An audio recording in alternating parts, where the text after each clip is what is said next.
Бул жарандар жекшемби күнү Жеротол деңиздеги кеме кырсыгынан аман калышты. Ал арада Мальтага ондогон каза болгондордун денеси жеткирилди. Маалыматтарга караганда кырсыктын кесепетинен 700дөн 900га чейин мигрант каза болгон. Алар Ливиядан Италияга бара жатышкан. Кеме деңизде аңтарылгандан кийин 28 жаран тирүү калган.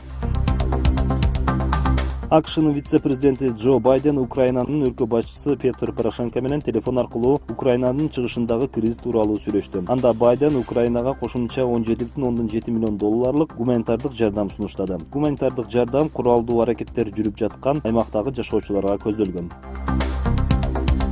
АКШнын өкмөтү Тегерандагы Вашингтон Пост гезитинин кабарчысына коюлган тыңчы деген айыптоону четке кагат. АКШ жана Ирандын жарандыгына ээ болгон Джейсон Резаян мындан 9 ай мурун Тегеранда кармалган. Ага тынчылыктан сырткары ислам мамлекетине каршылаш болгон мамлекеттер менен кызматташкан жана Иранга каршы иштерин жүргүзгөн деп айып тагылган. Журналисттин жактоочусу Иран тарапы эч кандай далилдерди көрсөтө алган эмес жана айыптоо кабарчынын ишине байланыштуу гана козголгон деп эсептейт.